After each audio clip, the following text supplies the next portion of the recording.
Steven Universe is over, but that doesn't mean we've answered every question that the show has presented, particularly about the nature of gems. So let's break down the top 5 theories and questions about how they actually work. First and foremost, what are gems powered by? Unlike organic life, gems don't die, but presumably they still have to get their energy from somewhere to keep them living. Pearl says that they get all of their energy they need from their gems, but where do their gems get their energy from? One theory that has persisted since early on is that the gems are solar powered, and that the sun gives them all the energy they need to keep living. Others have claimed that this should be incorrect because it was eventually revealed that part of the creation of a gem is absorbing all of the organic life surrounding them in the kindergarten. But organic life is not infinite, and it would presumably run out at some point. So what exactly powers the gems? I actually have the answer. But before I jump into that, I want to talk about today's sponsor, Utip. And they're actually a lot more than just a sponsor, because with this service, you guys can actually help our channel grow and thrive. Utip is a platform where you can support us as creators by giving us a donation similar to Patreon, but unlike Patreon, it also gives the option of single-time donations or buying our merch. We're putting together stickers and t-shirts and other merchandise inspired by some of our favorite cartoons, including this Witches Before Wizards t-shirt and a few other items that have our cartoon universe mascot on it. Because of the current global issues, times can be tough for everyone financially, but Utip also gives you the option of helping us out by watching a free ad that we can collect the revenue on, so you can support the channel without paying a single cent. I'll put a link in the description down below. It also has all of our social media accounts hooked up to it, so you can see our Instagram, our Twitter, and everything all in one place, so go check it out. And now, on to the video. Thanks to an interview with Rebecca Sugar that came out after the Steven Universe Future finale, we now know that the solar-powered theory is true.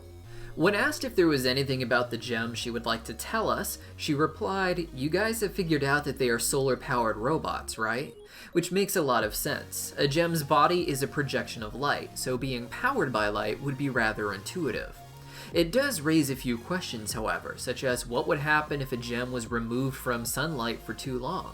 They have no problem working through the night, but are there gems who spend most of their lives mining away where the sun can't reach them, who need regularly scheduled time outside in order to recharge? Was Malachite able to hoard just enough sunlight to survive at the bottom of the ocean for so long? How long could, say, a diamond exist inside one of their palace rooms without a window?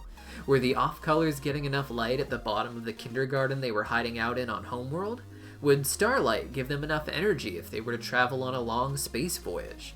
There are a lot of little details to think about now that we have this answer. Number 2. Why do corrupted gems take on the qualities of Earth-dwelling animals? And I'm not just talking about the way they look or even some of their instinctual behaviors, but rather they have certain qualities that are entirely contradictory to the nature of gems. For example, lion eats a certain type of gem-based lizard, but they don't even poof. Instead, we can see that he can eat even half of one and the rest still remains intact, and that it even has bones inside of it, and it doesn't end there. In the first episode of the show, Steven's house is under attack from centipedals, and while they do poof, Amethyst notes that none of them have a gem. Garnet says that there must be a mother nearby, and of course, we do find the bigger centipedal later in the episode, but how is this gem creating babies? A few episodes later, there is also a reference to the gems fighting a giant bird, and Amethyst taking its egg home. While it's possible that giant birds just exist in Steven Universe and that the gems may have needed to fight one, I still believe that this giant bird would have also been a gem, similar to the one they fought in Giant Woman. So why are all of these corrupted gems acting like animals from Earth? Well, it's likely a matter of the lore of the world having not been very fleshed out in Season 1. For those looking for a headcanon though, I think I may have one. In the sci-fi film, Annihilation, a wall of light exists around an area of wildlife that acts as a prism, not just for light, but also for DNA. Multiple strands of DNA refract inside of it and come out distorted, like with the prism. This causes the DNA of a deer and flowers to shine through and to come out on the other end as a sort of hybrid, and I think something similar could be happening to these gems. When the corruption blast hit the Earth, Gem's internal coating was likely warped with the organic DNA of creatures that were around them, or creatures that their coating had something in common with. The latter idea would explain why all the quartzes look more or less the same when corrupted, despite them likely being all over the Earth when the blast hit, and same would be true for the centipedals. When incorporating animal DNA into their code, they wouldn't just take on the form of these things, but also some of the instincts and characteristics such as reproduction. These functions were likely limited, however, with the baby gems not being entirely sentient or independent of the mother, but rather acting as an extension of them. Probably poofing the mother would poof the babies as well.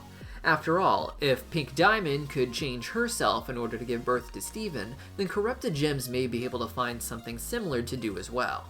Number 3. How did corrupted gems change their size?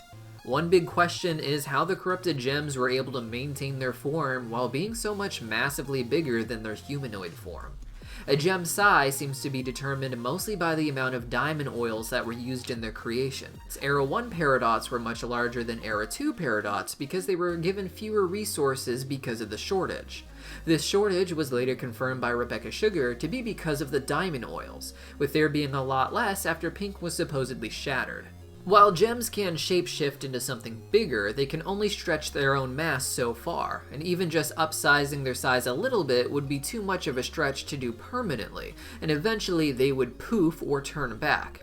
Even when Amethyst reformed to be larger, Garnet noted that this form was not sustainable, so why exactly does that rule change during corruption?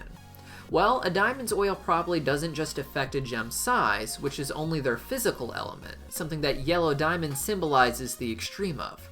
We also know that gems have emotions, which fall under blue diamond, their mind, under white diamond, and something akin to spirituality or a sense of self, which falls under pink diamond.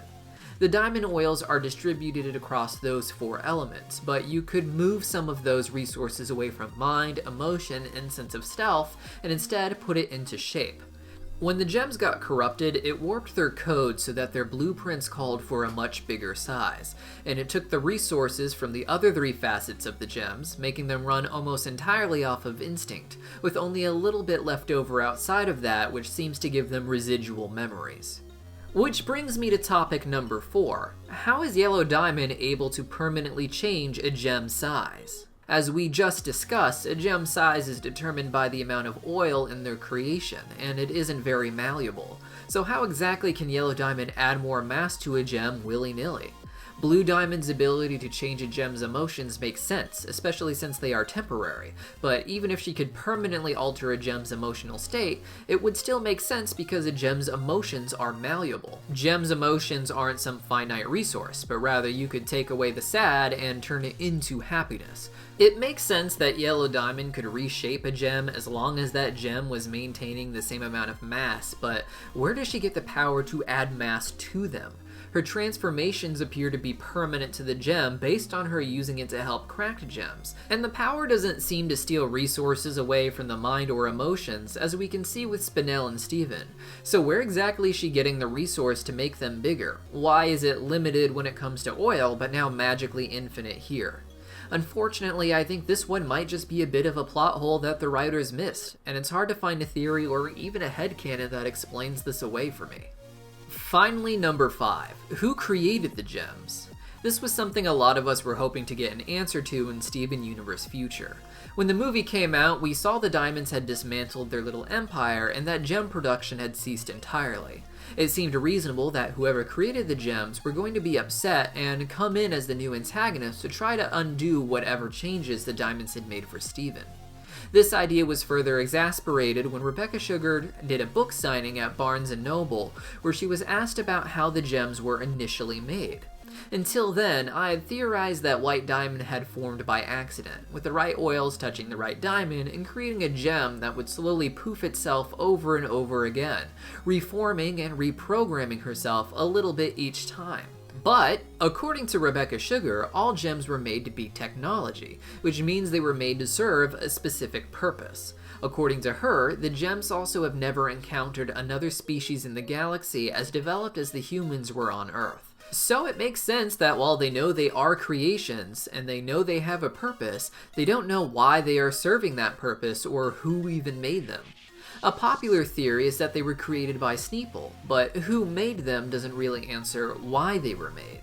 For me, I think that whoever made the gems wanted to find a way to stop other intelligent life forms from developing in the galaxy. So gems were designed to slowly work their way out and conquer it, absorbing all organic life along the way. Whoever created White Diamond likely thought that they would be overseeing this entire process, but it takes a long time for a gem to form from the kindergarten, and it's possible that a diamond takes even longer than the average gem. Regardless on how long it takes, it was probably long enough for this alien race to die out. And there you have it, 5 theories and questions about the nuances of what exactly gems are and how they work. Don't forget to check us out on Utip. I'm putting that link in the description, but you can also access it from our YouTube page, and I'll see you next time.